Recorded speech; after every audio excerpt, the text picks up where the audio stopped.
membahas tentang soal yang ada di huruf aswaja tadi.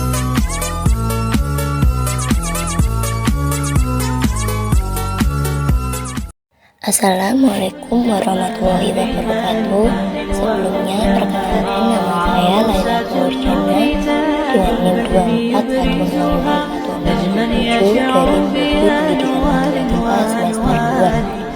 Mata kuliah Aswaja 1. Dosen pengampu Bapak Mustajidin Muhammad Yanbul. Di sini saya akan mengulas materi Aswaja 1 yang ada di semester 2. Dan pada kesempatan kali ini saya akan menerangkan sedikit tentang Islam Nusantara. Tetapi sebelum pembahasan lebih lanjut tentang apa itu Islam Nusantara dan apakah teman-teman tahu apa yang dimaksud dengan Islam dan Nusantara? Jawabannya, Islam merupakan pedoman hidup bagi seluruh umat manusia. Islam datang dari Allah Subhanahu wa Ta'ala melalui utusannya, yaitu Nabi Muhammad SAW. Islam hadir bukan hanya untuk mengislamkan bangsa Arab, tapi juga untuk umat manusia di mana dan kapanpun mereka berada. Sedangkan Nusantara merupakan kepulauan Indonesia, atau bisa kita menyebutnya dengan wilayah Indonesia. Sesungguhnya Islam Nusantara adalah sebuah ijtihad untuk menampilkan ajaran Islam yang membumi di Nusantara. Islam Nusantara mengimpikan ajaran Islam yang inklusif dengan peradaban bahari dan conti netral yang ada di dalamnya, sehingga ajaran Islam tidak selalu dihadap-hadapkan di peradaban Nusantara. Jadi dapat disimpulkan juga bahwa Islam Nusantara adalah ajaran Islam yang menekankan pada prinsip-prinsip ajaran yang moderat, wasatiyah, inklusif, toleran atau saling menghormati, tidak mengklaim hanya agama sendiri yang benar, bersatu dalam keragaman yang disebut dengan Bhinneka Tunggal Ika yang berdasarkan pada UUD 1945 dan ideologi Pancasila. Dalam bingkai negara kesatuan Republik Indonesia ternyata berhasil mempertahankan ketuhanan bangsa Indonesia yang sangat majemuk. Sejarah masuknya Islam di Nusantara. Penyebaran Islam di Nusantara memiliki rentang sejarah yang cukup panjang. Umumnya Islam menyebar dan berkembang secara organik melalui aktivitas perdagangan dan pernikahan, lalu berkembang biak menjadi komunitas muslim yang kemudian mendirikan sebuah negara, dalam hal ini kerajaan Islam.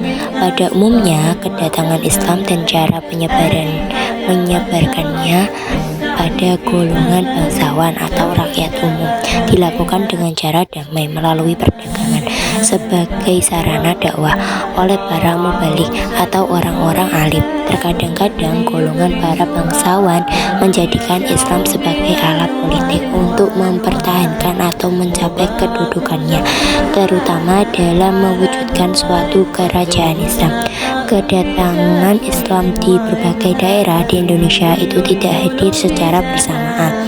Dengan demikian juga dengan kerajaan-kerajaan dan daerah yang didatanginya, ia mempunyai situasi politik dan sosial budaya yang berlainan. Kemudian adapun karakteristik Islam Nusantara. Yang pertama ada tasawuf. Yang pertama ada tawasuh. Islam Nusantara menekankan pentingnya jalan tengah dalam memahami dan mengamalkan ajaran Islam. Moderat berarti tidak condong ke sikap ekstrim, baik ekstrim kanan disebut radikalisme maupun ekstrim kiri yang biasa disebut liberalisme yang kebablasan. Dalam praktiknya, Islam Nusantara mendorong manusia untuk menjaga keseimbangan antara kehidupan dunia dan akhirat, antara kepentingan pribadi dan kepentingan sosial. Islam Nusantara mengajarkan umat manusia untuk bersikap moderat dan seimbang dalam beragama, menghindari sikap ekstrim, serta mampu menempatkan diri secara bijak antara aspek sosial dan individual dalam kehidupan sehari-hari. Kemudian yang kedua ada toleransi. Islam Nusantara bersikap terbuka terhadap keberagamaan, baik perbedaan dalam pandangan keagamaan, mazhab maupun budaya. Nahdlatul Ulama menekankan pentingnya hidup berdampingan secara damai, menghargai keyakinan dan budaya orang lain selama tidak bertentangan dengan prinsip dasar Islam. Islam Nusantara juga bersikap inklusif, artinya terbuka menerima unsur-unsur lokal yang positif sebagai bagian dari dakwah Islam. Yang ketiga ada akomodasi budaya lokal. Salah satu kekhasan Islam Nusantara adalah kemampuannya untuk menyerap budaya lokal tanpa kehilangan identitas Islam. Budaya seperti upacara, selamatan, tahlilan, peringatan Maulid Nabi, sehingga dakwah melalui wayang dan gamelan bukanlah bentuk bid'ah yang sesat, melainkan sesama yang dipakai untuk memperkuat dakwah Islam. Islam Nusantara melihat bahwa budayanya adalah sarana yang bisa dimanfaatkan untuk menyampaikan pesan-pesan keagamaan secara lebih efektif. Yang keempat yaitu ada penghormatan. Dalam tradisi Islam Nusantara, ulama bukan hanya dilihat sebagai pemimpin keagamaan, tetapi juga sebagai panutan moral dan sosial. Etika dalam menghormati kiai atau guru menunjukkan akhlak yang luhur, mencerminkan warisan budaya timur yang menjunjung tinggi adab dan sopan santun. Penghormatan ini juga menjadi kunci dalam menjaga keseimbangan ilmu-ilmu keislaman dari generasi ke generasi. Yang kelima atau yang terakhir yaitu Islam rahmatan lil alamin. Islam Nusantara mendorong dan Islam sebagai rahmat bagi seluruh alam, bukan sebagai ancaman. Jadi Islam Nusantara menekankan penyebaran ajaran Islam dengan damai dan penuh kasih sayang, sehingga Islam dipahami sebagai rahmat bagi seluruh alam, bukan sebagai ancaman atau paksaan. Cukup sekian dari saya. Jika ada ucapan yang kurang berkenan atau salah kata, saya mohon maaf yang sebesar-besarnya. Cukup sekian, saya ucapkan terima kasih. Assalamualaikum warahmatullahi wabarakatuh. Proses masuknya Islam ke Nusantara bukan hanya sekadar cerita tentang adopsi agama baru dalam masyarakat yang sudah kaya akan tradisi, melainkan perjalanan panjang yang penuh dengan adaptasi, konflik, dan perpaduan yang membentuk identitas unik masyarakat Nusantara. Menurut M. C. Rickleff, sejarawan terkenal yang meneliti sejarah Islam di kawasan ini, proses Islamisasi melibatkan interaksi yang kompleks antara ajaran Islam dan tradisi lokal. Ia menantang pandangan lama yang menganggap Islam sebagai elemen pinggiran yang hanya menempel di permukaan budaya lokal. Sebaliknya, Islam memiliki peran penting dalam mempengaruhi kehidupan sosial, politik, dan budaya masyarakat Nusantara. Di masa lalu, banyak peneliti, seperti J. C. Van Leur, berpendapat bahwa Islam hanyalah lapisan tipis di atas budaya lokal yang dipenuhi oleh tradisi Hindu-Buddha, terutama peninggalan kerajaan besar seperti Majapahit dan Sriwijaya. Clifford Geertz, dalam karyanya The Religion of Java, membagi masyarakat Nusantara menjadi santri, Muslim taat, abangan, Muslim yang lebih menggabungkan tradisi lokal, dan priayi, elit birokrat. Geertz menggambarkan santri sebagai kelompok yang membawa elemen Islam, asing, yang sulit diterima oleh budaya lokal yang lebih fleksibel.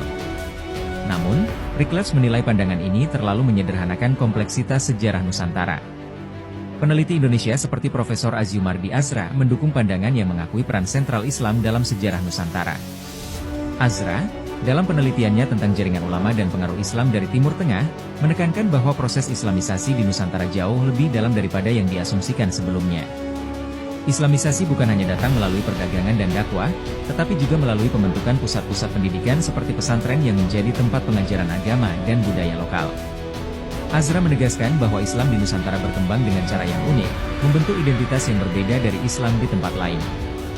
Dalam pandangan Rickleff, konsep sintesis mistik menggambarkan bagaimana Islam menyatu dengan tradisi lokal. Proses ini ditunjukkan dalam berbagai naskah dan prasasti yang memperlihatkan perpaduan ajaran Islam dengan budaya setempat. Contohnya adalah naskah Carita Parahyangan dan Serat Centini yang mencerminkan cerita-cerita keagamaan dan nilai-nilai lokal yang dipadukan dengan ajaran Islam. Prasasti-prasasti di berbagai tempat, seperti prasasti Trowulan yang berasal dari masa Majapahit, juga menunjukkan tanda-tanda penerimaan elemen-elemen Islam dalam konteks kekuasaan politik dan budaya. Sultan Agung dari Mataram pada awal abad ke-17 menjadi contoh pemimpin yang berhasil mengintegrasikan Islam ke dalam kehidupan politik dan budaya. Menurut Rickleves, Sultan Agung menggunakan Islam untuk memperkuat kekuasaannya dan melegitimasi pemerintahannya. Ia tidak hanya mempraktikkan Islam, tetapi juga menciptakan tradisi baru yang menggabungkan ajaran agama dengan praktik lokal, seperti upacara grebek yang hingga kini masih dirayakan sebagai simbol perpaduan budaya Islam dan lokal. Namun, proses Islamisasi di Nusantara tidak selalu berjalan mulus. Identitas Abangan muncul sebagai respons terhadap gerakan reformasi Islam yang lebih ketat pada abad ke-19. Abangan lebih memilih untuk mempertahankan cara hidup yang mencampurkan elemen-elemen lokal dengan Islam. Bukti lain dari proses ini terlihat dalam naskah-naskah seperti Babat Tanah Jawi dan Suluk Wujil, yang menggambarkan perdebatan antara ajaran-ajaran mistik dan praktik Islam yang lebih ortodoks. Naskah-naskah ini memperlihatkan bagaimana masyarakat Nusantara berusaha mencari keseimbangan antara pengaruh ajaran baru dengan warisan tradisi lama. Kolonialisme Belanda juga berdampak besar pada dinamika ini. Peneliti seperti sejarawan Ong Ho Ha menyoroti bahwa masuknya modernitas dan pengaruh Eropa mempengaruhi kalangan priayi, yang mulai mengadopsi gaya hidup barat dan menjauh dari kelompok santri yang lebih religius. Perbedaan ini menciptakan polarisasi sosial yang semakin kuat dan memperkuat jarak antara berbagai kelompok di masyarakat. Era Orde Baru di bawah kepemimpinan Soeharto membawa fase baru dalam Islamisasi di Nusantara. Pemerintah mendukung berbagai proyek pembangunan masjid, pendidikan agama di sekolah, dan program-program dakwah lainnya. Hal ini memperkuat komunitas santri dan menyebabkan identitas Abangan semakin berkurang relevansinya. Bukti statistik menunjukkan bahwa pada akhir abad ke-20, praktik keagamaan seperti sholat dan puasa meningkat di kalangan masyarakat Nusantara, menandakan bahwa Islam telah menjadi bagian penting dari identitas kolektif. Rickleves menegaskan bahwa proses Islamisasi ini tidak berjalan lurus. Ada masa-masa di mana konflik muncul, namun ada juga saat-saat di mana kompromi terjadi. Misalnya, naskah-naskah seperti Sulugatoloco dan Serat Darmo Gandul yang sering dianggap sebagai karya kontroversial mencerminkan kritik terhadap ajaran Islam yang ketat dan menjadi bukti adanya dialog dan perdebatan di dalam masyarakat. Hasil akhirnya adalah masyarakat Nusantara yang terus berubah dan berkembang, dengan Islam yang berbaur dan menjadi bagian dari kehidupan sehari-hari. Dengan kata lain, Islam di Nusantara bukanlah tambahan kecil pada budaya lokal, tetapi sudah menjadi fondasi yang membentuk sejarah, identitas, dan kehidupan masyarakat.